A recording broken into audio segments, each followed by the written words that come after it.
Boa noite, boa noite. Oi, Agnes, boa noite. Tá tudo certo o som? Tá ouvindo certinho? Por favor, só dê um ok aí, se vocês estão ouvindo. Sejam todos bem-vindos ao bate-papo, né? Esse papo aberto nosso, que hoje nós vamos falar sobre ansiedade em crianças e adolescentes. Betânia, boa noite, Betânia. Vocês estão me ouvindo? Tudo certinho? Obrigada, Agnes, pelo retorno. Oi, Kátia, boa noite. Boa noite, boa noite. Oi, Agnes, boa noite. Tá tudo certo, só? Joia, muito bom. Então, olha só, gente, boa noite, sejam todos muito bem-vindos à live do Colégio São José, mais uma live tão gostosa, assim, a gente tem abordado assuntos tão importantes, né? E hoje nós vamos conversar com a psicóloga Thaís Muniz, né? E vamos conversar um pouquinho sobre ansiedade em crianças e adolescentes. Então, assim, é um papo muito importante, um assunto que não afeta as nossas famílias, não somente na pandemia, né? Mas no nosso dia a dia, como é importante a gente poder lidar com isso, com as nossas crianças, com os nossos adolescentes. Então, eu vou convidar aqui a Nilda. Boa noite, Oi. Nilda. Boa noite, Thaís, tudo bem? Boa noite a Oi, todos, a todas. Sejam muito bem-vindos. É uma alegria muito grande estarmos aqui novamente, né? É a terceira live que nós estamos fazendo. Nós preparamos com o maior carinho para que vocês pudessem aproveitar o máximo. Nós temos o orgulho de receber também a Thaís, que eu gosto muito, ela foi minha aluna, né? E é muito especial, porque as três lives, nós temos profissionais excelentes. Tivemos o Padre Jesus, que deu uma espiritualidade maravilhosa para a gente. A doutora Eliude, que nos trouxe muitas novidades, trouxe bastante, eu achei também bastante tranquilidade quanto ao corona para a gente, né? E agora a Thaís vem nessa expectativa, nós estamos nessa expectativa porque a ansiedade, não só para os jovens, mas também nesse momento de pandemia, se estende às crianças, a nós adultos. Então, é uma live que eu penso que ela vai abranger todas as pessoas que nesse momento estamos passando, né? Então, é um prazer muito grande receber vocês todos aqui, tá? E como a gente faz no colégio, aqui também nós fazemos, antes de iniciar qualquer evento, nós elevamos o nosso pensamento a Deus para que Ele nos oriente, para que Ele nos dê bastante discernimento, tranquilidade, para que nós possamos abraçar a causa que Ele nos deixou como missão. E hoje eu vou fazer diferente. Em homenagem às Thaíses, que a Thaís também foi minha aluna, e a Thaís também, eu vou rezar o Salmo 23. O Salmo 23 eu ensinava para os meus alunos. E eu tenho, assim, a felicidade de encontrar com ex-alunos e eles comentarem e dizerem que ainda sabe o Salmo até hoje. Cada dia nós íamos aprendendo um versículo, né? A gente ia todos os dias, quando chegava no meio do ano, todos os alunos já sabiam fazer. Então, em homenagem a vocês e aos meus ex-alunos, eu vou rezar o Salmo 23. Estamos reunidos em nome do Pai, do Filho e do Espírito Santo. Amém. O Senhor é meu pastor e nada me faltará. Deitar-me faz em verdes pastos, guia-me mansamente em águas tranquilas, refrigera a minha alma e guia-me pelas veredas da justiça, por amor ao seu nome. Ainda que eu andasse pelo vale da sombra da morte, não temeria mal algum, porque tu estás comigo. A tua vara e o teu cajado me consolam. Preparas uma mesa para mim perante meus inimigos. Unges a minha cabeça com óleo, o meu cálice transborda. Certamente que a bondade e a misericórdia me seguirão todos os dias de minha vida e habitarei na casa do Senhor para sempre. Amém. Que Deus Todo-Poderoso esteja conosco, hoje e sempre. Em nome do Pai, do Filho e do Espírito Santo. Amém. Amém. Então, é um prazer receber a Thaís hoje, Thaís Muniz, porque ela foi minha aluna. Ela é filha de um professor de educação física que trabalhou no colégio muitos e muitos anos, compadre do irmão Rino, então uma pessoa muito querida nossa. E eu gostaria de passar a palavra para a Raquel Godoy, que vai fazer a apresentação de sua colega, também psicóloga, né, Raquel? Sim, com certeza. Obrigada, Nilda. Boa noite, Boa noite, quero dar boa noite à Thaís, né, nossa assessora de comunicação. Muito obrigada, viu, Thaís? Já agradecendo a sua parceria, né, o seu apoio conosco. Boa noite, Nilda, obrigada pela oportunidade, né, por poder oferecer este espaço, esse momento para os pais, né, para toda a comunidade do Colégio São José. Quero também dar boas-vindas para duas colegas muito queridas que participarão conosco agora, né, que é Marinês, orientadora do Fundamental 1, e a Aracélia, que é a supervisora da educação infantil. Muito obrigada por aceitarem o convite de estarem aqui conosco nessa noite, nesse momento tão especial. Nós que agradecemos, Raquel. Eu que sou grata pelo convite. Que bom, né? Vamos poder ajudar muitas pessoas, com certeza, né? A ansiedade, ela é um termo muito amplo, né? E ela traz muitos fatores junto a ela. E nós, em todos os momentos, como a Nilda disse, como a Thaís também disse no começo, em algum momento podemos ser acometidos por ela, porque ela é também, a Thaís vai explicar isso melhor para nós, com um sentimento, assim, saudável, né? Quando bem administrado, né? Mas eu não vou falar muito sobre isso, porque eu vou deixar para que a Thaís fale. Eu vou fazer uma breve apresentação.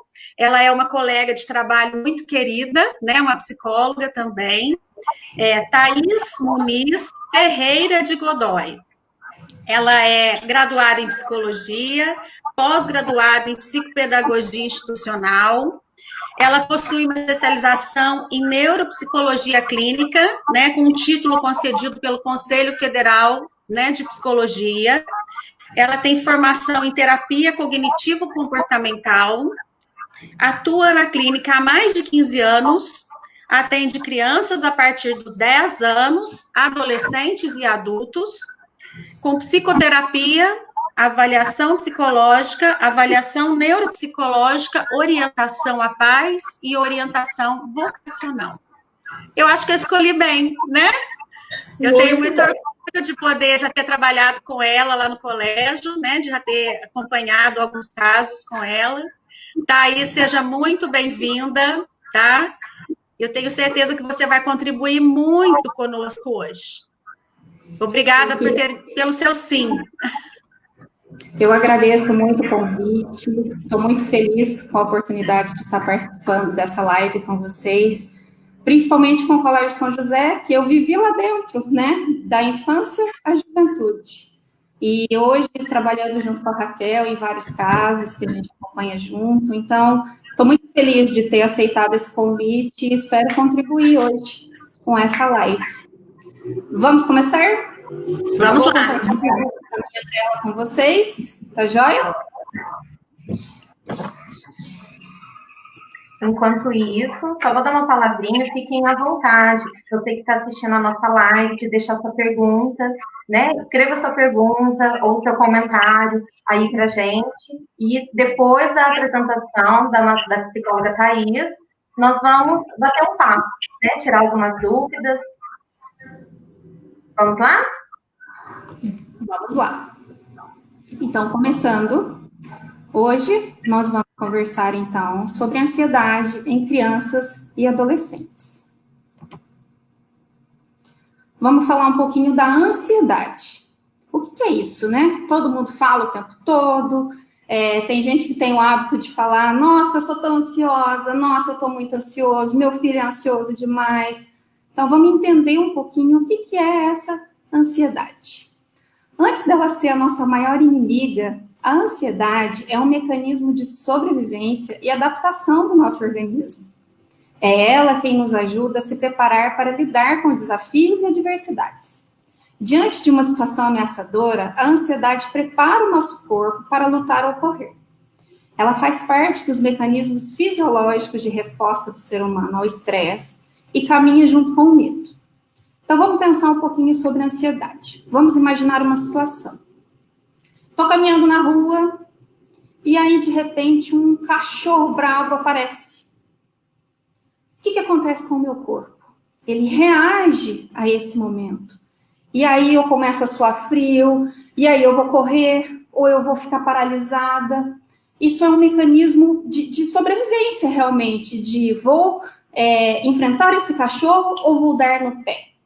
Da mesma forma que o nosso organismo se prepara para esse tipo de situação, e por isso que a ansiedade caminha junto ao estresse e ao medo, ela pode ser ruim, mas já nós vamos conversar sobre ela.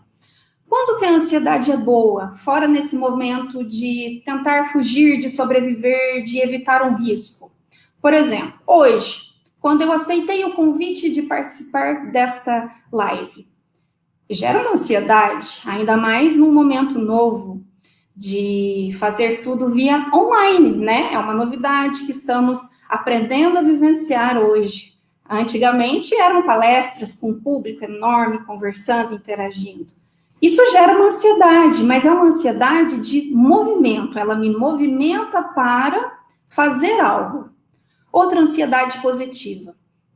Que delícia! Amanhã vamos viajar com a nossa família. Estou ansiosa por essa viagem. Ou seja, é uma ansiedade positiva, é uma ansiedade que vivemos no nosso dia a dia e que é saudável e que não nos prejudica. Porém, ela pode se tornar um problema quando ela interfere no cotidiano da criança ou do adolescente e impossibilita ela de desfrutar a vida habitual. E aí ela se transforma em um transtorno. Ou seja, por exemplo, o mesmo exemplo de hoje dessa live. Recebi o convite da live e me paralisei. Não aceitei o convite. Me deu taquicardia. Fiquei extremamente ansiosa. Comecei a roer unha e fugi. Não topei participar desta live. Ou seja, ela começa a interferir em coisas cotidianas do dia a dia. Então, vamos conversar um pouquinho sobre os transtornos. Os transtornos de ansiedade em crianças e adolescentes, eles são comuns e constituem o maior grupo de problemas de saúde mental nesta fase de desenvolvimento. Então, eu recebo muito no consultório crianças e adolescentes sofrendo de uma ansiedade excessiva e muitas vezes já no nível de transtorno de ansiedade. E quando chega nesse nível, ela tem um impacto muito grande no funcionamento do dia a dia.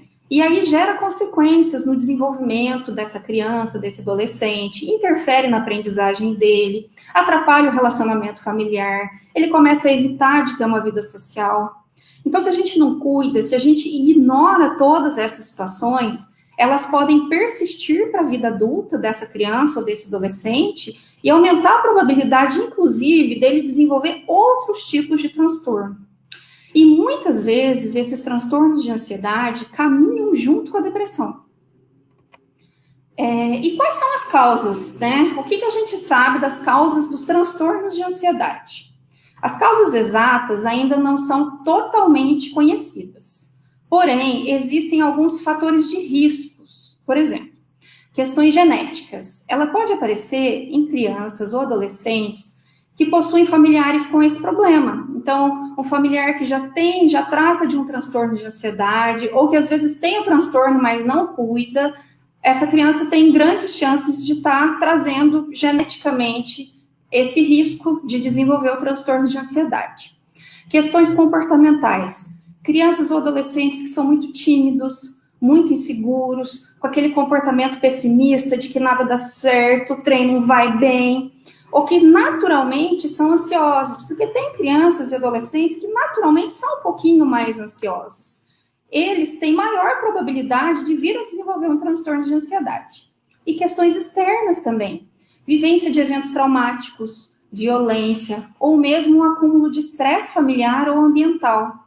Eu recebo, às vezes, crianças ou adolescentes no consultório que vivenciaram algum tipo de violência ou foram assaltados. Crianças e adolescentes que vivenciaram situações de doença grave na família, um câncer, por exemplo. Acidente de carro. Tudo isso pode, infelizmente, estar desenvolvendo algum tipo de transtorno de ansiedade. Eu separei 4 transtornos de ansiedade que são mais comuns em crianças e adolescentes para a gente conversar hoje. São os que mais aparecem em consultório, são os que a gente mais vê na literatura científica, né? Então, eu queria, que é um tema extremamente extenso, e live a gente não pode ficar aquela coisa falando demais, acho que tem que ser mais objetivo, mais claro. Então, eu separei aquilo que a gente costuma ver mais no dia a dia de consultório. E um deles é o transtorno de ansiedade de separação. Quando a criança ou adolescente, ele tem uma reação emocional exagerada diante do afastamento de alguém próximo dela, seja os pais, ou as pessoas de convivência, ou mesmo quando a criança ou adolescente se afastam da sua casa. Então, esse transtorno acontece muito, eu vejo muito, principalmente em crianças. Porém, eu vou abrir um parênteses que a gente precisa observar. Crianças pequenas, até aquela fase pré-escolar, é comum a gente ver esse tipo de reação, né? A criança está acostumada com as pessoas do convívio dela, e aí chega alguém estranho, ela vai estranhar mesmo. Até aí é normal, é esperado. Quando a gente vê que isso começa a estender, e ela começa a não dar conta de ficar longe do pai, não dá conta de ficar longe da mãe, não dá conta de sair do seu ambiente doméstico. Ou seja, o que eu queria que vocês entendessem? Transtorno é quando está demais. Quando essa ansiedade já realmente está atrapalhando a vivência dessa criança, a vivência desse adolescente no dia a dia dele. Ou seja, ela difere da ansiedade normal, da ansiedade comum. Então, vamos a um exemplo. Uma criança, por exemplo, né, que vai começar a frequentar a escola.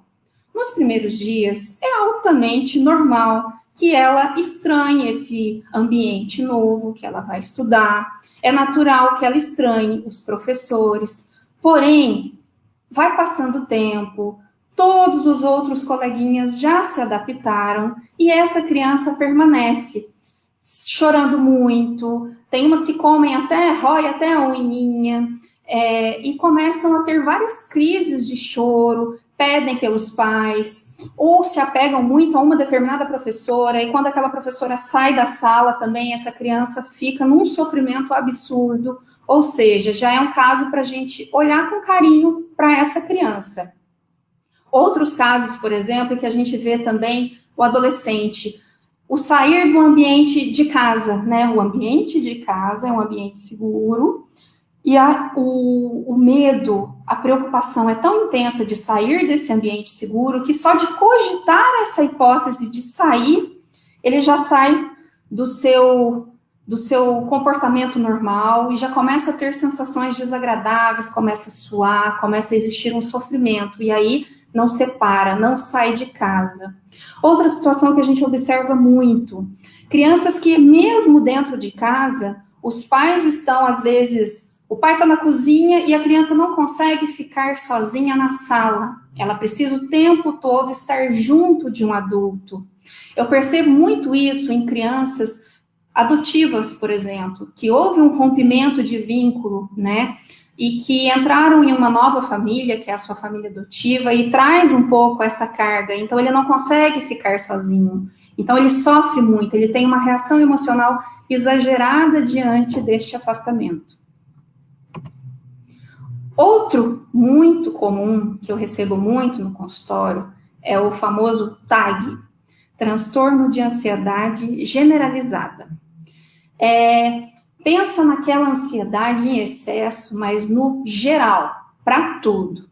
Vocês vão perceber que dentro desses 4 transtornos que a gente está conversando, eles são muito parecidos entre si.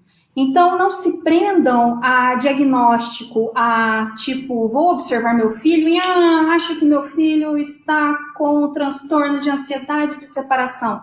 Não, não é isso. Eu quero que vocês observem aquilo que está realmente demais, que está atrapalhando o dia a dia. E deixe conosco especialistas para estar definindo realmente que transtorno que possa vir a estar acontecendo ou não. Às vezes é uma ansiedade em excesso, mas que não chega tanto a prejudicar a vida dessa criança ou desse adolescente. Então, vocês vão perceber que alguns aqui, eles são muito parecidos, com pequenas nuances de diferença, tá? Então, vamos lá. Nesse transtorno de ansiedade generalizada, a gente percebe uma preocupação excessiva, incontrolável, sobre diversos aspectos da vida, de uma forma prolongada e intensa. É aquela criança ou adolescente que tem muita expectativa. Então, eles ficam o tempo todo imaginando possível perigo, possíveis limitações, e ficam muito assim, e se eu não conseguir?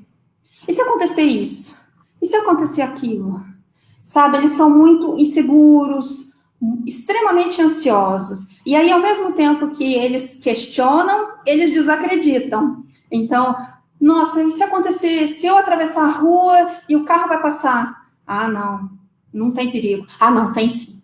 E lembrem-se, sempre gerando sintomas físicos.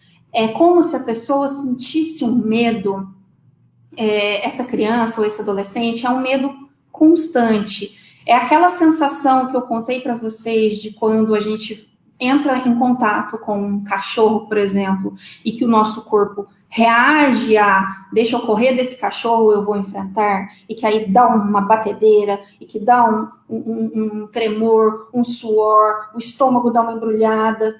É como se você o tempo todo sentisse esses sintomas, ou seja, esses sintomas começam a surgir em você o tempo todo, em diversas situações. E aí, no caso do transtorno de ansiedade generalizada, esses adolescentes ou essas crianças preocupam-se muito com o seu desempenho escolar, em fazer as coisas com perfeição, se estão agradando as pessoas, se os seus familiares e amigos estão bem ou estão seguros. Ele preocupa muito, em excesso, com catástrofe, com doenças, com fenômenos climáticos, violência, morte, acidentes, finanças da família, ou seja, é aquela criança ou aquele adolescente extremamente preocupado com tudo, com medo de tudo, e é tudo em excesso, e aí pensa muito, mentaliza muito, aí vai fazer uma viagem, ao invés de curtir aquela viagem, que delícia que eu vou viajar com a minha família, ele já fica assim, nossa, mas meu pai tá correndo muito, e aí ele pode bater o carro, e aí esse carro vai capotar, e aí eu posso machucar, ou, nossa, será que meu pai tem dinheiro para pagar a minha escola? Ou agora, né, com o coronavírus, né, aquele medo absurdo, incontrolável, de sair de casa e deparar com o vírus e ter a doença. Então, é tudo muito, é uma preocupação em excesso sobre vários aspectos da vida deles. Esse a gente vê mais em adolescentes, mas também vê em crianças, tá? Aqui a gente vê muito aquela criança ou aquele adolescente que quer tudo muito perfeitinho, aquela que quer sempre ter aquela nota perfeita, aquele 10 sempre, e que tira 9,9 e aquilo é extremamente frustrante. Então, a gente vê muito isso em crianças e adolescentes com transtorno de ansiedade generalizada. Preocupa muito com vestir, o que eu vou vestir, aonde que eu vou, por que eu vou. Então, é uma preocupação realmente excessiva e incontrolável, chega a ser cansativo para a mente, tamanha preocupação. Um outro transtorno muito comum, e esse aqui realmente eu vejo muito nos adolescentes, e que agora com o coronavírus nem tanto, que é o transtorno de ansiedade social ou fobia social, que é o medo excessivo e persistente de situações sociais ou de desempenho social. Aqui é um medo da avaliação negativa do outro. Então, como o outro está me vendo? E aí os adolescentes estão mais em casa, nem saindo tanto, então não tem experienciado tanto esse movimento de lidar com o outro, de lidar com a vida social, que aqui a gente vê muito, né, na época que eles entram na adolescência, e preocupa se a amiga está falando mal dela, né, se a roupa está boa, se a hora que vai apresentar um trabalho na escola, se estão rindo dele porque ele não está apresentando direito. Então, não que não tenha, mas diminuiu um pouco. Mas ainda existe e prejudica bastante quando gera um transtorno, quando já está num nível mais de saúde mental. Então, ele tem receio de ser exposto a pessoas estranhas, de agir de um modo que envergonhe ou que se sinta humilhado, aí começa a evitar contato, preocupa muito com o que vão falar e o que estão pensando dele, né? E aí eles evitam de falar ao telefone, de fazer qualquer tipo de apresentação em público, de conversar com outras pessoas, de ir para a escola, se alimentar em público, usar banheiro público, frequentar lugares movimentados. Então, ele começa a cada vez mais ficar mais querendo estar num ambiente seguro em que ele não esteja exposto ao meio social, que ele não tenha que conviver e dessa forma essas pessoas não vão avaliá-lo.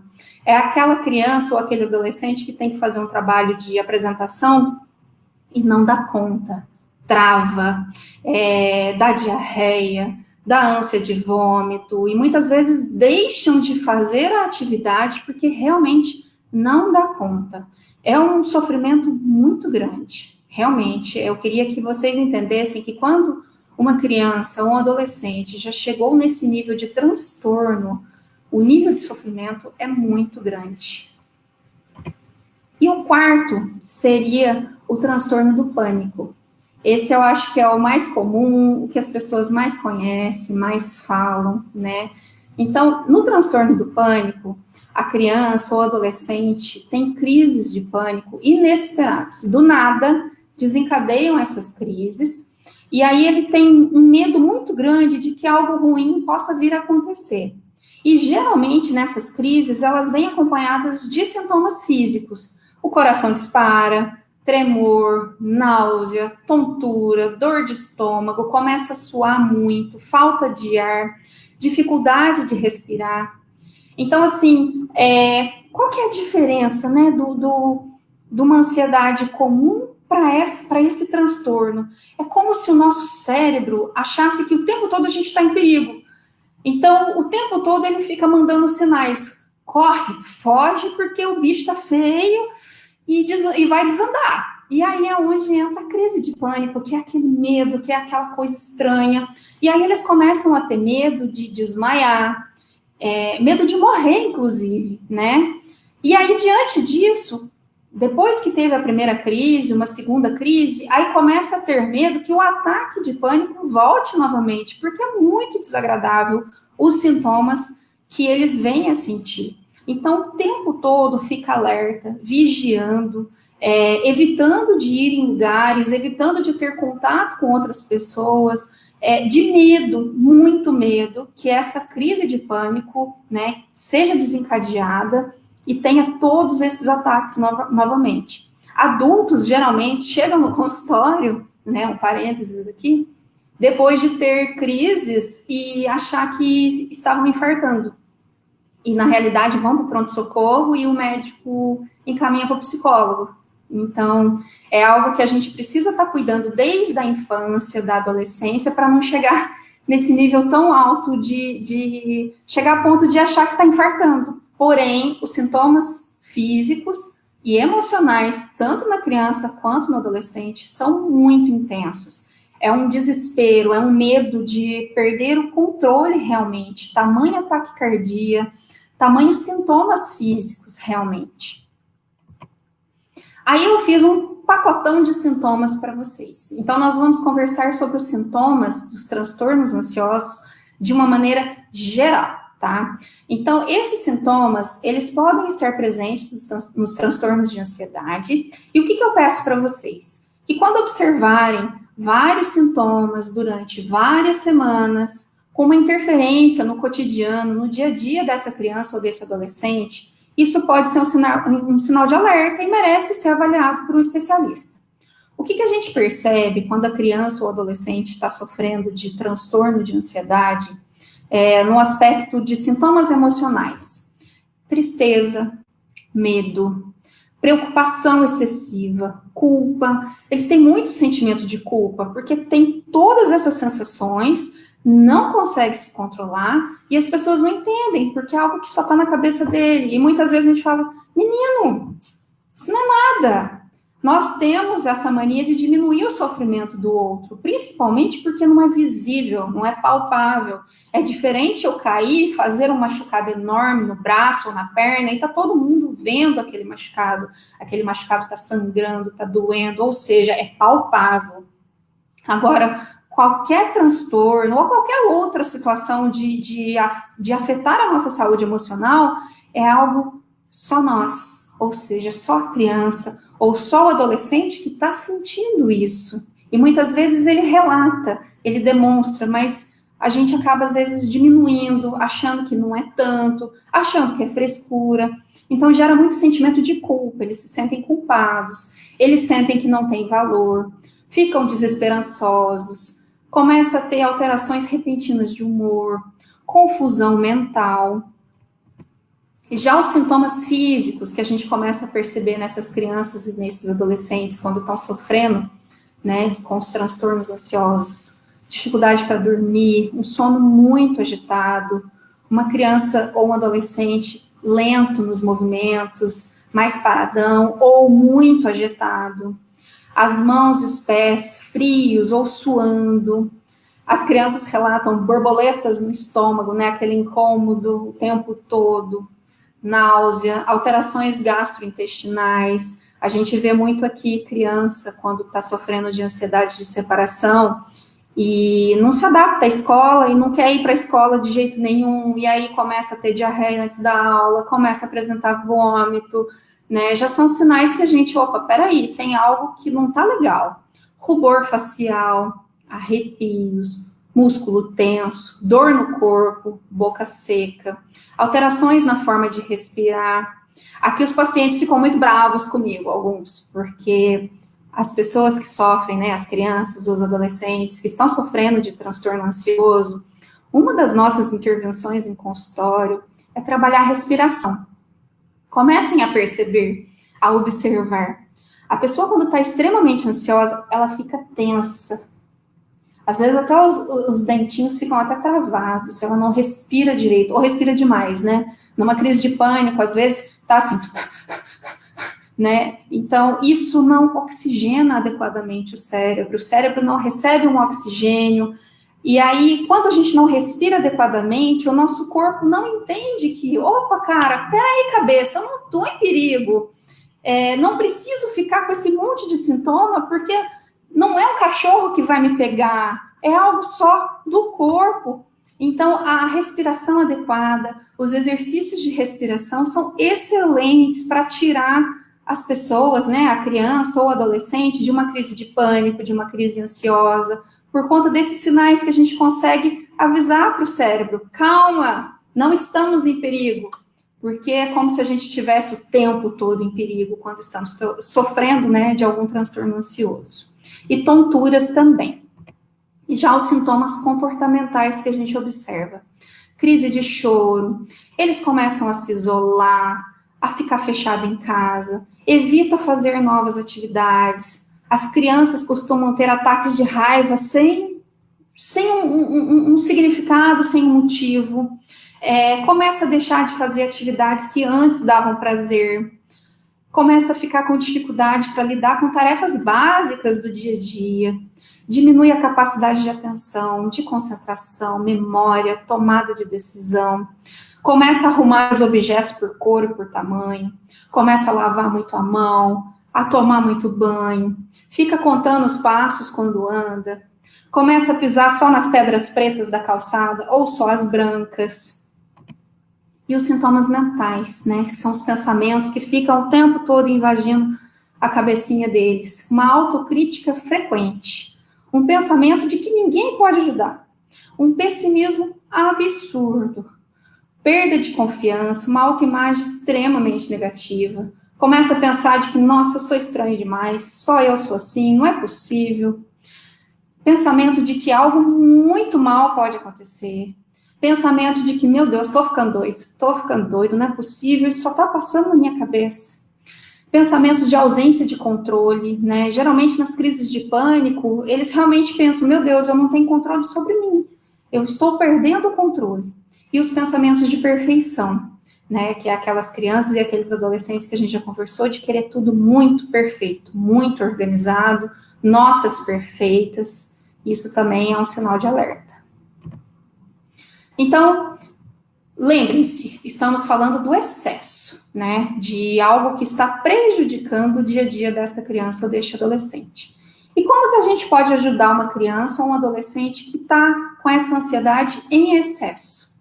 Eles precisam do seu contínuo apoio, eles precisam de acolhimento. Então, quando eles vierem queixar, quando você vê que está tendo uma crise, acolha. Criança, principalmente, precisa de contato físico, seja um colo, seja um abraço, seja um beijo. A criança precisa muito desse aconchego e que muitas vezes a gente empurra, deixa para lá, diminui esse sofrimento. Tente mostrar para a criança ou para esse adolescente como que ele poderá abordar e lidar com sucesso para essas situações ansiosas. Explique o que está acontecendo, isso ajuda muito. E entenda que eles estão passando por uma dificuldade, que existe realmente um problema e que eles precisam da sua ajuda. Não espera, por favor, nunca espere que essas coisas vão mudar de um dia para o outro. Não é de um dia para o outro. Seja paciente, encoraje ele a não desistir, a continuar lutando e tentando formas de lidar melhor com essa ansiedade que está prejudicando a vidinha deles. Observe seu filho. Observe como que ele está reagindo, se ele está se fechando mais para o mundo, se não está interessado em conviver com outras pessoas, se começou a ficar com medo de sair, se começou a não querer viver situações novas.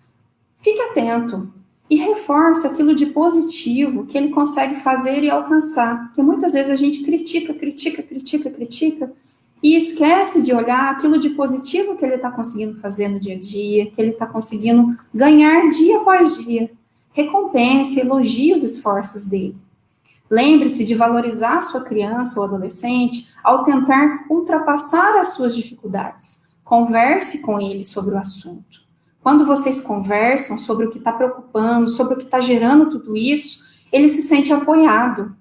Hoje em dia, as famílias estão muito conectadas. Então, uma situação muito habitual. Chegou a noite, está todo mundo em casa, a televisão está ligada e cada um no seu celular.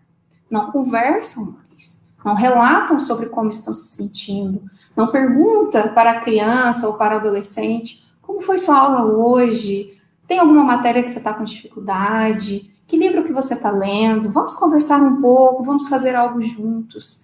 Ou, às vezes, manda um WhatsApp, a pessoa está aqui do seu lado, mas você manda um WhatsApp. Ô filho, pega um copo d'água para mim, né? Então, precisamos ter esse movimento de dialogar mais, de estar mais juntos deles. E entenda uma coisa,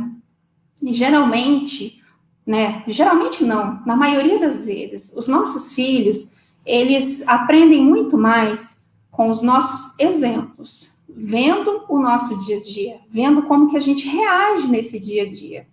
Então, se eu sou uma mãe ansiosa, se eu sou uma mãe ou um pai extremamente preocupado, automaticamente essa criança vai caminhar nesse mesmo caminho de ansiedade. Então, primeiro dia de aula, por exemplo, a mãe leva o filho e a criança, quando olha para a mãe, ela está com a maior cara de pânico, de medo, e aí essa criança olha para essa mãe e fala, nossa, pensa, né, eu não quero para essa escola, não, olha a cara da minha mãe, se nem ela está botando fé nisso aqui. Então, cuidado com um excesso de proteção, né? Esteja atento ao que tipo de maneira que você está demonstrando para o seu filho de como a gente reage com as situações. Quais as consequências de quando a gente não intervém nos transtornos ansiosos? Então, o que acontece quando a gente não cuida? A situação vai se acumulando e não tomamos as providências necessárias.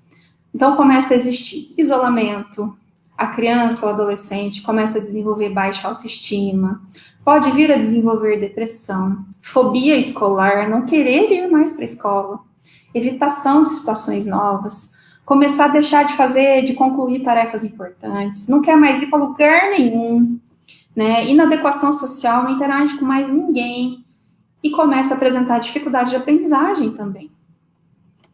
Então, é importante que a criança ou adolescente receba o apoio da família e da escola, que foi aquilo que eu falei antes com a Raquel. Quantas vezes eu já fui até o Colégio São José ou outras escolas e juntos trilhamos caminhos para poder acompanhar essa criança. E quantas vezes reuniões de pais, tudo isso para somar força, para todos nós estarmos juntos dessa criança ou desse adolescente para superar tudo isso.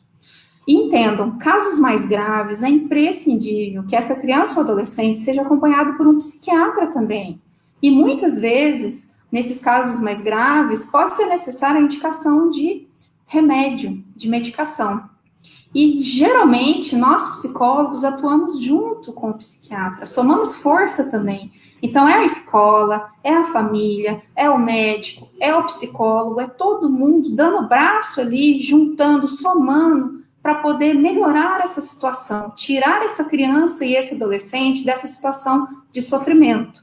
A psicoterapia é uma excelente aliada no tratamento e também na prevenção. Então, quando você vê essa criança que não chegou no nível de um transtorno, mas ela já é ansiosa, já está desenvolvendo algo ali que não está legal, a terapia já pode contribuir também.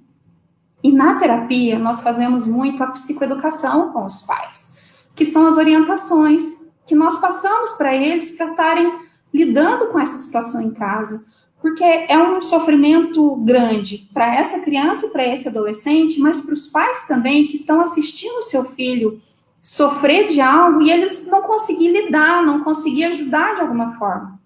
Então, se você perceber que o seu filho apresenta 2 ou mais sintomas de forma recorrente e que esteja limitando a sua vida, procure a ajuda de um profissional especializado. O importante é buscar ajuda. Gente, é isso. Espero de alguma forma ter contribuído. Estou deixando aqui os meus contatos, tanto do Facebook quanto do Instagram, o meu e-mail, o WhatsApp. Pode entrar em contato, perguntar alguma coisa. E agora eu vou abrir para a gente começar o nosso bate-papo. Quero ver se alguém tem alguma dúvida, se quer fazer algum comentário, para a gente discutir um pouco mais sobre esse assunto. Muito obrigada.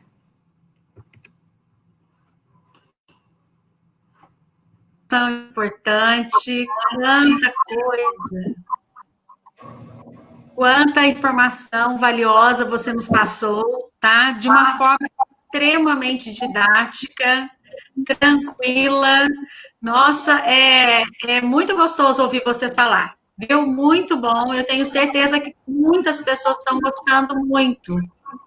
E foi muito esclarecedor, né? Nós estamos cheios de perguntas aqui, muitas pessoas participando, tá?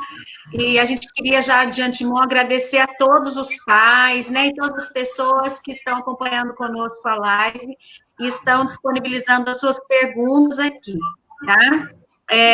Eu vou destacar aqui a primeira pergunta, né? Que nós temos aqui, que é Carla Rosa, ela diz assim, ela pergunta, como identificar a ansiedade em adolescentes? Já conversamos bastante sobre isso na palestra, mas assim, em especial, a gente percebe muito um adolescente quando começa a fugir muito de determinadas situações. Então, cada vez ele se fecha mais. Então, tem alguma atividade que é para fazer, ele evita. Adolescentes, às vezes, a gente percebe muito suor nas mãos, em situações críticas, são características. Alguns adolescentes começam a ter alterações, inclusive, de alimentação, uns começam a comer demais, outros a parar de comer o mínimo, porque é como se algo tivesse entalado e aí não desce nada, ou vamos comer para ver se empurra esse mal-estar e resolve, né? Então, além de tudo que a gente já conversou na palestra, dá para perceber dessas formas também, né? Aquele isolamento, eles já naturalmente já se isolam, mas quando começa a ficar excessivo, é um sinal de alerta. De alerta, sim. Nós sabemos que nós estamos agora vivendo um momento que está intensificando muito nossas emoções, né? E isso pode, de alguma forma, confundir alguns pais, né? Ou as pessoas mais próximas das crianças e dos adolescentes, né? Então, todos nós estamos ansiosos, né? Com a questão da volta às aulas, como que será? Então, a cada momento, a gente fica esperando novidades para que a gente possa, o quanto antes, passar por essa situação, né, que estamos vivendo. E a gente entende que, neste momento, há assim, como se fosse uma penumbra, né, que acaba mascarando um pouco.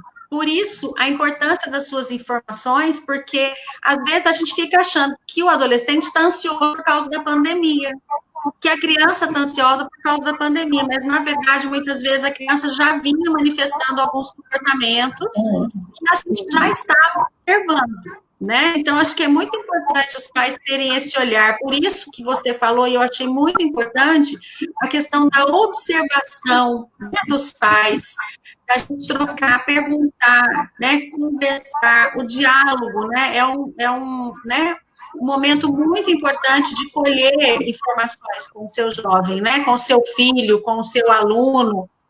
Então, é assim, eu percebo que a pandemia está causando em nós um medo maior, uma ansiedade maior, mas isso não pode, em nenhum momento, esconder ou minimizar uma situação que já poderia estar acontecendo, né?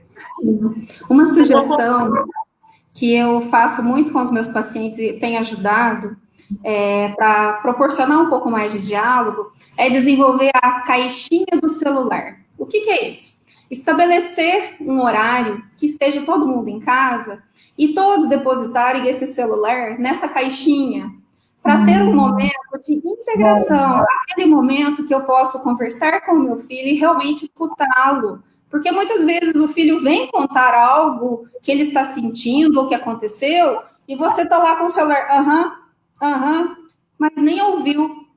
E às vezes é um momento que você pode jogar um jogo, né? Alimentar em família e todos ali se comunicando entre si. Então, muitas vezes a gente não vê esses sintomas de ansiedade que estão aflorando, porque realmente não estamos mais conversando, olhando para os nossos familiares, né? Então, fica uma sugestão. Excelente, excelente sugestão. Vou adotar aqui em casa já. Eu vou passar a palavra para a Aracélia, tá? Se você tiver perguntas, Aracélia, ou, né, quiser transmitir alguma pergunta de um dos nossos participantes aí na live. Boa noite, Thaís. Boa noite, colegas. Boa noite, Nilda. Tem sim, tem uma pergunta da Maria Tereza. E ela fala assim: observa que a ansiedade muitas vezes paralisa o aluno durante uma avaliação, uma leitura na sala, por exemplo. Faz o aluno sofrer. O que podemos fazer para ajudá-lo? Sim. Quando já está nesse ponto de paralisar, de não dar conta, é porque já é algo que a gente precisa ter uma atenção maior. O que a gente pode fazer é tentar evitar chegar nesse ponto. Então, mostrar para a criança ou para o adolescente que isso não vai prejudicá-la, que isso não vai machucá-la, que são situações naturais do dia a dia e que a gente precisa enfrentar, né? Que a vida inteira nós vamos ser avaliados, a vida inteirinha. Então, são atividades que a própria escola proporciona no dia a dia para a gente já ir se preparando para isso. Então, em casa, talvez, se essa criança ou adolescente é um pouco mais preocupado, treina com ela em casa, pede para ela apresenta para mim o seu trabalho, vamos ver como é que ficou, né? Incentiva. Filho, vamos pensar nessa situação, o que pode acontecer? Vamos listar o que pode vir a acontecer, de positivo e de negativo. Então, ela começa a visualizar o que pode vir a acontecer, se ela dá conta de enfrentar ou não. Mas tem que ficar atento. Quando chega num ponto de que realmente não dá conta, aí já é algo que precisa ser cuidado, porque já passou da normalidade. O medo é algo que paralisa. A ansiedade é algo que movimenta. Ela nos faz movimentar. Então, por mais que aquilo ali talvez assuste um pouco, mas não me impede de fazer. Eu vou enfrentar e vou fazer. Agora, quando chega no nível de um medo, de uma ansiedade em excesso, aí já é algo que precisa ser cuidado. Muito obrigada. Marinês, você quer fazer alguma pergunta? Acho que a Marinês está travada aqui, não estou conseguindo, não deve estar conseguindo ouvir a Marinês. Boa noite. Boa noite. Tá agora melhor. Boa noite a todos, boa noite, Nilda. Raquel, obrigada, viu, Thaís, pela sua presença aqui. Vou fazer uma pergunta também de uma que está nos acompanhando aqui, que é a Nídia Figueiredo, né? Ela pergunta se métodos alternativos, como esportes, podem curar a ansiedade. Não posso afirmar se ela cura, mas ajuda muito, muito, muito. Qualquer tipo de atividade física vai liberar neurotransmissores maravilhosos que ajudam a amenizar. Não tem como eu afirmar se a cura ou não, porque vai depender muito do nível que essa pessoa está, né? O nível de sofrimento. Se é algo mais leve, automaticamente pode ser suficiente. Mas se já está num nível de grande sofrimento, só atividade física não é suficiente. Mas é um excelente aliado para contribuir. E indico para todo mundo, no mínimo, caminhada. Obrigada. É muito bom, né? Atividade física traz muito benefício, né? E faz bem para o corpo e para a cabeça, né? Nós temos também outra pergunta aqui da professora Maria Tereza. Muito obrigada pela sua participação, Maria Tereza. Ela coloca assim: a terapia com música no ambiente de trabalho e estudo ajuda a combater a ansiedade? Sim, com certeza. Com certeza. Ajuda bastante. A música, ela pode contribuir em diversos aspectos, não só na ansiedade, como existe a musicoterapia, inclusive, que é comprovado cientificamente como uma técnica também de tratamento de vários transtornos mentais aí. Então, contribui muito, sim. A Nilda fez uma pergunta aqui, Nilda, no chat. Você quer fazer? Faça você mesma a pergunta para a Thaís.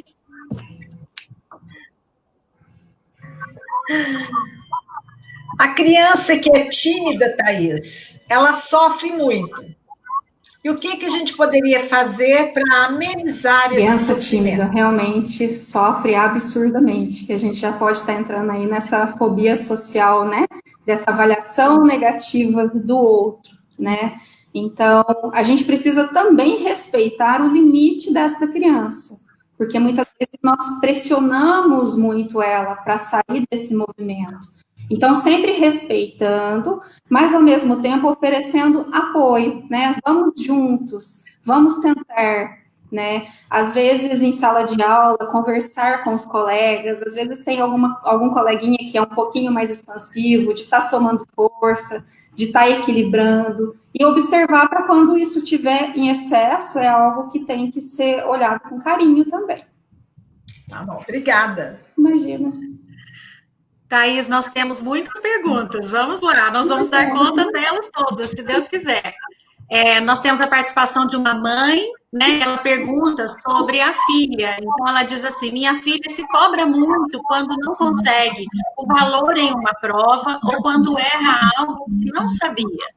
Como amenizar este sofrimento?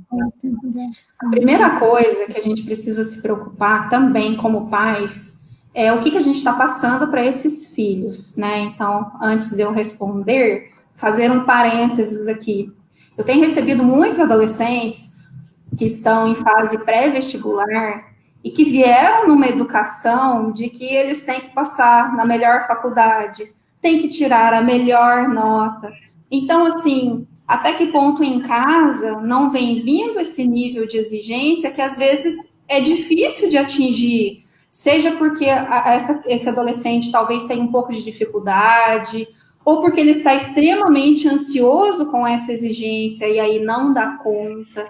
Então, estarmos atentos em como que nós estamos interferindo nesse filho, nesse jovem que está em formação. Então, muitas vezes, desde criancinha, a gente já exige dos filhos uma nota espetacular.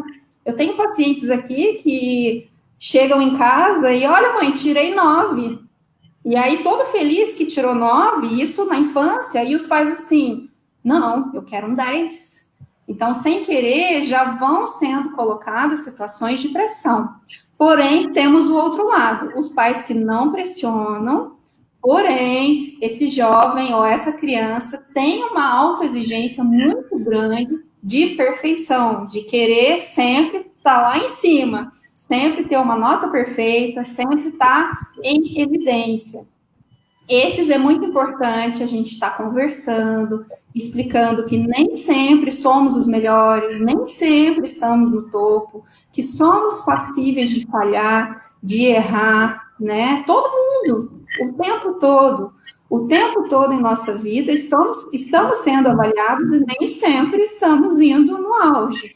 Então, é muito de conversar, de acolher, de mostrar situações, de dar exemplos, mas sem criticar, de contar situações. E ver aquela que realmente, se tiver em excesso, é algo que precisa ser olhado, inclusive. Uhum. Sim. Nós temos uma pergunta aqui, olha, a partir de que idade é possível detectar a ansiedade? Não tem uma idade pré-determinada. É muito de observar até que ponto isso está prejudicando a vida dessa criança ou desse adolescente. Então, às vezes, a criança é pequenininha, porém, você já percebe algo ali gritante e que precisa ser olhado. Então, não tem uma idade pré-determinada. É sempre observar, é sempre aquele olhar atento ao seu filho, né? Esse comportamento que ele está tendo. Tem crianças que o nível de ansiedade é tão grande que eles se machucam, e aí começa a puxar o cabelinho, né? Ou começa a comer demais, ou começa a quebrar muito brinquedo. Então, por isso que a gente tem que ter um olhar muito atento para ver até que ponto isso está saindo do normal, do que é habitual, né? De sentir ansiedade, que é aquilo que a gente já conversou, que sim, todos temos ansiedade e ela é natural, ela não pode passar da dose e prejudicar a vida, né, o cotidiano. Vou passar a palavra para a Aracélia, que ela tem algumas perguntas. Eu queria também agradecer a presença aqui, a pergunta que a doutora Eliude, nós vamos fazer sua pergunta já, doutora Eliude. Muito obrigada pela sua participação conosco na live sobre o coronavírus e agora assistindo conosco aqui. Obrigada. A minha pergunta é o seguinte, Thaís, é sobre alimentação. Alguns adultos, nós adultos, quando estamos ansiosos, a tendência nossa é comer mais. Às vezes a gente come até sem ver, né? Belisca muito, tudo mais. A criança, como que a gente controla esse impulso numa criança? Tá. Primeiro, a gente precisa muito ter rotina, muito. Então, tem que ter uma rotina alimentar para a criança estar adaptada aos horários de refeição. Quando existe uma rotina, ela já sabe mais ou menos quando vai ser a próxima refeição, o próprio corpo pede naquele momento, isso já ajuda muito. Às vezes, a gente deixa muito disponível para a criança, então ela abre o armário facilmente e tem acesso a tudo que ela quer comer na hora que ela quer e come a revelia. Então, muitas vezes a gente precisa estar junto, estar atento, filho, agora não é o momento, já é o horário que nós vamos comer, ou se ela está muito ávida por aquilo, ofereça algo mais saudável, né? Então, ela está indo direto numa bala, no chocolate.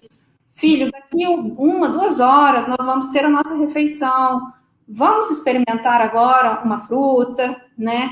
Então, eu vejo muito as crianças com acesso muito fácil a essa alimentação, sem acompanhamento. E aí ela vai comer, porque criança e adolescente precisam de limite. O limite não é só as regras, é um limite alimentar, um limite de agora pode, você pode comer isso agora, isso é horário, isso não é horário, né? Então, muitas vezes a gente fala muito de limite, mas se pensa só de obedecer regras, mas não, é um limite de rotina, é um limite de saber o que pode fazer naquele momento, eu posso comer naquele momento. Então, muitas das crianças que chegam só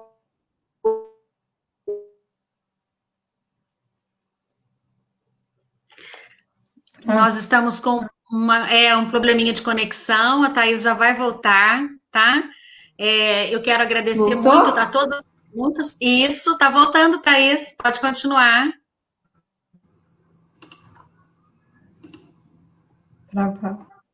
Voltou?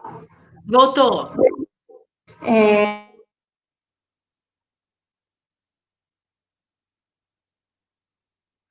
Travou novamente. Eu gostaria muito de agradecer a todas as pessoas que estão fazendo perguntas, né? Nós vamos transmitir essas perguntas para a Thaís, para que a gente possa ter essas respostas e enviar, né, para as pessoas que estão participando conosco. O contato do colégio está na nossa página no Facebook, né, no Instagram, então as pessoas podem se sentir à vontade para mandar essas perguntas para nós, os seus contatos, que a gente vai fazer o possível para responder a todas elas, né? É muito interessante o tema, muito vasto, né? Nós temos muitas perguntas para isso. Aí. Isso, Thaís, eu estava aqui falando que nós vamos procurar responder todas as perguntas, mesmo que não hoje e agora, né? Para não deixar ninguém sem respostas.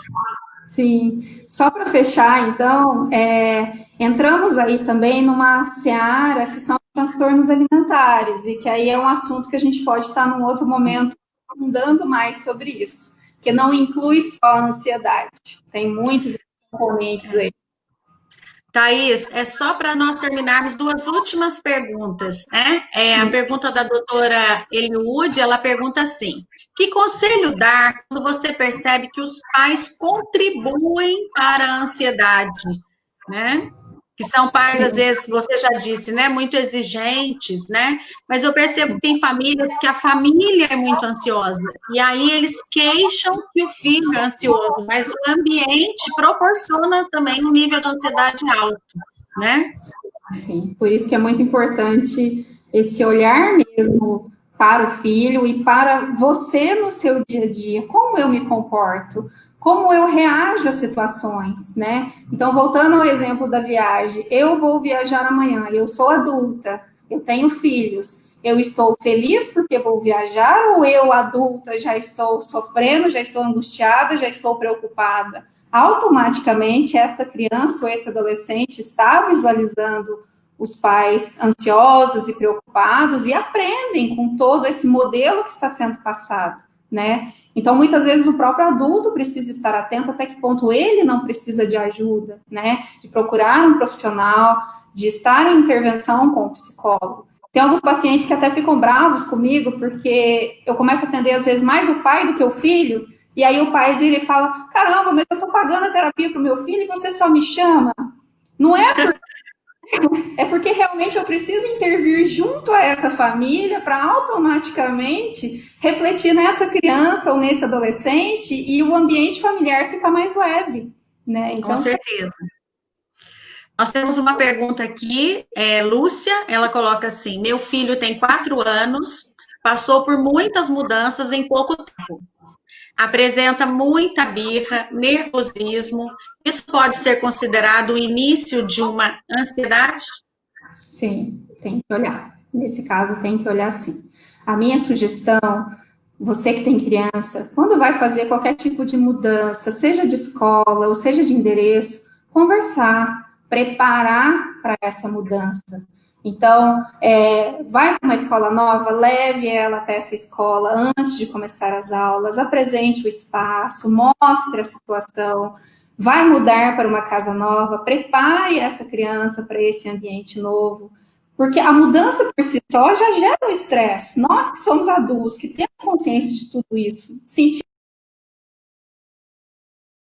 por diversas mudanças, seja ambiente, seja colega, seja professor, seja escola, isso gera um desconforto. Então, se já está apresentando esses comportamentos, era interessante olhar para ver até que ponto isso já não está interferindo realmente muito mais do que o esperado para essa criança.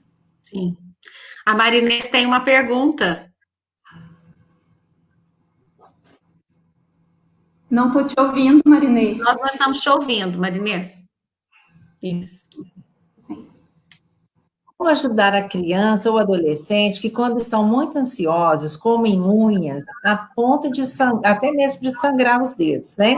E mesmo assim eles não conseguem parar. Os pais, quanto mais os pais pedem, parece que mais vontade eles ficam de roer as unhas, né? E você até citou isso aí na sua apresentação. E, assim, parece que é o tipo de criança ou adolescente que enquadra dentro daquela característica do TAG, né? Ansioso, bem quando está nesse generalizado. ponto, a gente já precisa intervir, tá? Quando já está em excesso, já está machucando, aí já precisa de uma intervenção com o especialista para estar trabalhando essas questões. Dentro do consultório, temos algumas técnicas para estar desenvolvendo esse autocontrole e diminuindo essa mania de comer as unhas ou os dedos, e às vezes precisa também de medicação, que é quando a gente busca, quando está muito grave, e aí o tratamento é em parceria com o psiquiatra. Ah, tá. Obrigada.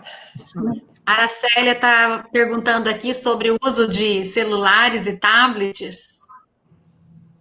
Atualmente, Thaís, nós sabemos que as crianças estão ficando mais tempo em jogos, né, no celular ou em tablet, né? Os próprios pais acabam proporcionando isso para a criança às vezes fica mais quieta, ou para tirar um pouco, né, essa ansiedade, ficar pulando para um lado, pula para o outro, que é coisa de criança mesmo. Mas a gente sabe que é inevitável hoje em dia que a criança fique sem, né? A maioria dos pais proporciona essa situação. E qual é o tempo ideal para uma criança na faixa de 4 a 5 anos? Qual o tempo que a criança poderá ficar na frente de uma tela com joguinhos? 4 a 5 anos, o ideal seria 1 hora. Porém, nós estamos numa realidade hoje que eu não posso fazer essa exigência, porque as aulas estão online, né? As crianças estão sem convivência social, então tudo isso tem que levar em consideração. Neste momento, podemos ceder, né? Mais atento, oferecendo oportunidade de fazer outras coisas em outros momentos e não ficar só nesse meio tecnológico. A gente tem que tomar muito cuidado para essas telas não virarem chupeta para a criança ou para o adolescente, né? Então, a criança está chorando, está frustrada, vai lá assistir um desenho. Já aconteceu antes da pandemia, né? Isso, né? Então, é tudo com moderação, avaliando, peraí, eu estou prejudicando ou estou colaborando com meu filho? Antes da pandemia, o mínimo possível. Agora é um momento à parte. Então, eu não posso virar para vocês e falar que vai ser 1 hora, porque só a parte de escolarização já está tomando um tempo muito maior. Então, os pais podem tomar cuidado para, acabou esse processo de aula, limite um tempo para a parte lúdica, que ele gosta de jogar, etc., mas depois ofereça outras condições, outras atividades, que é aquilo que eu falei, vamos jogar um jogo junto, vamos fazer uma caminhada, vamos bater um papo. Isso é muito importante para não ficar só no meio tecnológico. Livros, né, livrinhos, é muito importante. Tem tantos jogos bacanas, né, Thaís? Quebra-cabeça, que é tão gostoso, o jogo da memória, né, o jogo da velha, são os joguinhos que interagem, e dá para a família interagir de uma maneira gostosa, né? Sim, e assim, agora a gente está convivendo muito em família, muito, muito, muito. E principalmente para a gente que tem criança, a criança fica 24 horas por dia andando atrás da gente, porque não está convivendo com mais ninguém. Então, coloque eles para participar do dia a dia.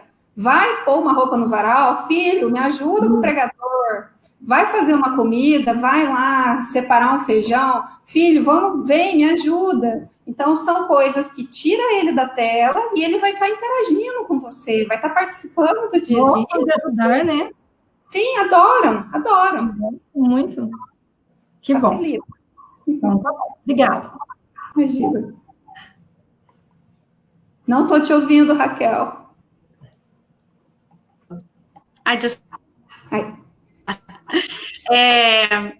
Tem uma situação, acho que é né, assim, eu acho que é importante a gente conversar sobre a questão do ócio, né? Hoje a gente está vivendo uma situação nas famílias que, assim, a criança não pode ficar sem fazer nada, né? Tem que ter uma atividade, tem que ter uma distração. Então, olha lá, ele está sem fazer nada, né? Nós, né, eu acho que aí eu vou incluir você é bem mais nova do que eu, mas eu acho que eu vou incluir você. Nós tivemos momentos na nossa infância que a gente não fazia nada, que não tinha com o que brincar, que a gente ficava sentada no quintal procurando o que fazer e brincar, mas isso não era um problema para nossas famílias. Sim. Hoje em dia, a gente percebe que os pais se sentem cobrados no sentido de estar oferecendo aos filhos algum tipo de distração. Parece que a criança não pode ter esse espaço do ócio, né, do descanso, sem fazer nada, né? Eu me lembro, assim, muito claramente, assim, nas minhas lembranças, vem assim, logo depois do almoço, a gente, principalmente num dia de friozinho, como esses últimos dias agora, a gente ia para o sol, né, ia para o quintal, ficava jogando conversa fora, muitas vezes os adultos estavam conversando e a gente não estava, a gente estava só perto deles. E ninguém ficava preocupado que eu não estava fazendo nada, que eu estava entediada. E a gente percebe que hoje essa é uma preocupação das famílias. Parece que eles têm que estar sempre envolvidos com alguma atividade. Né? Então, eu queria que você falasse um pouquinho sobre isso, porque é importante nós treinarmos essas crianças e mostrarmos para elas que isso também é bom, né? Sim, é fundamental permitir que também se sinta o ócio, né? Porque aí como vai ser no dia a dia, no futuro, quando precisarmos enfrentar situações e que naquele momento você não pode fazer literalmente nada e precisa estar ali. Se não aprendermos desde criança a lidar com esses momentos de ócio. Fora que esses momentos de ócio, às vezes, permite à criança usar de criatividade. Que muitas vezes a tela não permite, porque aquilo está ali mastigado, fácil e acessível. Então, se a criança está naquele momento que não tem nada na mãozinha dela, ela não tem nenhuma preocupação e não tem nenhuma pressão familiar de que ela possa vir a fazer algo porque tem que fazer algo, aquele momento ela pode criar. Seja brincar com uma pedrinha, seja fazer aviãozinho de papel, seja pular uma amarelinha, né? E infinitas coisas, observar, às vezes, uma joaninha que está andando naquele momento, observar pequenas coisas do dia a dia que muitas vezes passa batido porque está simplesmente olhando para uma tela. E fora a questão de aprender a lidar com a frustração, porque muitas vezes a criança se frustra ou o adolescente e ao invés de deixar ela lidar com aquele sentimento que é normal, que é natural, a gente automaticamente oferece o celular para ela porque ela vai parar de chorar. E aí ela não aprende a lidar com esse não, ou com essa situação que está deixando ela triste e irritada e frustrada naquele momento. E que às vezes um abraço seria muito mais educativo, ou uma conversa, do que entregar uma tela para ela. Ótimo. É exatamente isso. Eu acho muito importante a gente falar sobre isso com as famílias, porque nós percebemos que há uma cobrança, né? A gente também se inclui, né? Eu falo da minha infância, mas hoje eu sou mãe e hoje eu também me preocupo. Nossa, esses meninos não estão fazendo nada, vamos proporcionar um passeio, vamos fazer alguma coisa. Só que muitas vezes aquela preguiça boa do domingo é um momento que a gente senta para bater um papo, é um momento que a gente vai jogar um jogo, né? Muitas vezes surgem ideias boas de convívio, né? E ideias simples, né? É isso que eu acho que a gente está sentindo mais falta atualmente, né? Tem que ser tudo muito elaborado, tudo muito bonito, e muitas vezes a felicidade e a beleza está na simplicidade do convívio, né? Sim. E agora estamos podendo conviver muito mais, então é o momento de aproveitar essas situações. Então, sim, tem momentos que muitos estão em trabalho, em casa, e às vezes não conseguem dar aquela atenção para aquele filho que está demandando. Mas em alguns outros momentos, você não está trabalhando, está em casa, está numa convivência intensa com os familiares, mas não para estar com eles, de fato, né? Seja num bate-papo, seja numa atividade em família. E coisa boba, brincar de stop, é uma coisa tão simples. Gostosa, né, Thaís? Né? Nossa, tem jogar dama, ensinar seu filho a jogar dama, xadrez, dominó, mico, são jogos simples, facílimo e que dá para interagir. Uno, sim, o Ludo também. Isso, são coisas simples e que a gente consegue aproveitar melhor esse tempo. E é muito bom. A gente precisa construir isso com os nossos filhos desde pequeno. Que aí depois chega na adolescência, começamos a exigir que aquele adolescente nos dê satisfação de tudo, mas isso não foi construído na infância, de chegar em casa e relatar como foi o seu dia a dia, né? E aí não vai contar mesmo, porque não foi construído. Então agora é a hora de fazermos isso com os nossos pequenos. Nós estamos caminhando para o final, né, da nossa live, passou tão rápido, né, tá tão gostoso o bate-papo. Eu queria perguntar para as minhas convidadas, para a Nilda, se tem alguma pergunta, alguma outra dúvida.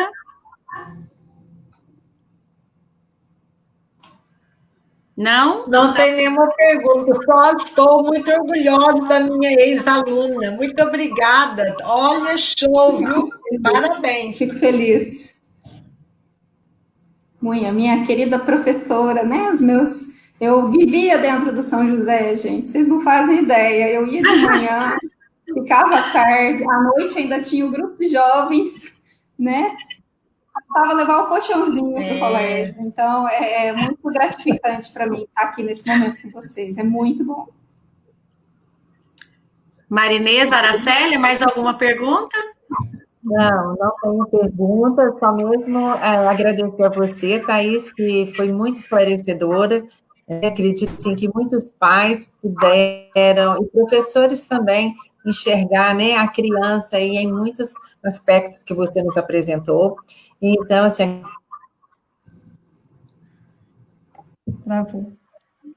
Nós tivemos um problema de conexão. Né? Nilda, como sempre, aí em frente, né? Colégio. Então, somente dizer uma palavra, gratidão. Gratidão. Obrigada. Thaís, eu agradeço demais as suas respostas, a sua palestra, né, nos enriqueceu bastante. Eu tenho um tanto de perguntas para te fazer, a gente ficaria aqui umas 2 horas, né, Raquel, conversando mas muito obrigada pela presença, né, participar conosco. Obrigada, Nilda, né, por proporcionar isso para a nossa comunidade do Colégio São José. A minha parceira ali, a Raquel Godoy. Muito obrigada, Raquel, por me convidar. Fui muito feliz. E a minha colega, minha parceira também. Muito obrigada, Thaís. Tem uma mãe que colocou um comentário aqui, Nilda Gleides, que essas lives estão ótimas, que mesmo depois que as aulas voltarem, nós precisamos mantê-las, porque elas são muito boas, tá? Olha que legal, né? Muito bom. Olha que ótimo. Nossa, muito bom. Eu queria agradecer. Agradeço esse carinho dela e a gente vai continuar, se Deus quiser. Em outubro, nós já estamos pensando numa outra live também. E quero aproveitar para agradecer todas vocês, a Thaís, que nos dá o suporte, né, Thaís? Aparece aí. É um prazer. Agradecer vocês todas. Como diz a Marinês, só existe uma palavra que a gente pode dizer a todas vocês. A vocês 5, gratidão. E gratidão a todas as pessoas que estão nos ouvindo, estão participando, aos pais, às mães, os professores, os alunos. Será que alguns alunos estão aí também? Seria interessante sabermos, Thaís, se nós temos algum adolescente aí. Agradecê-los também. Thaís, eu queria agradecer, Thaís Muniz, eu queria agradecer quando a Nilda fez essa proposta para nós das lives, foi muito motivador, né? E assim, eu não, em primeiro momento já pensei em você, né? Não pensei em outra pessoa. Sempre gostei muito do seu trabalho, da sua postura ética, do seu profissionalismo, tá? Fiquei muito feliz de você ter aceitado, viu? Obrigada. Foi um desafio para nós, né? Aqui no meu cantinho eu também estava muito ansiosa, não queria passar isso para você, mas acho que nós nos saímos muito bem. E muito obrigada, viu? Foi muito valioso, informações importantíssimas, pertinentes. Tá? Obrigada, obrigada, obrigada. Muito obrigada pela oportunidade, contem comigo. Quem ainda tiver dúvida, quiser mandar mensagem, seja para a Raquel, ou seja nos meus meios sociais, pode mandar que eu respondo todo mundo. E muito feliz mesmo de ter participado. Foi um desafio, mas conseguimos, né? Conseguimos atingir o nosso objetivo e eu estou muito feliz. Ai, que ótimo. Então, boa noite para todos. Obrigada. Boa noite, até a próxima. Aí, viu? Pelo incentivo. Boa noite, viu, gente? Obrigada, viu, Thaís? Obrigada. Boa noite. Um abraço, gente. Boa noite. Boa noite.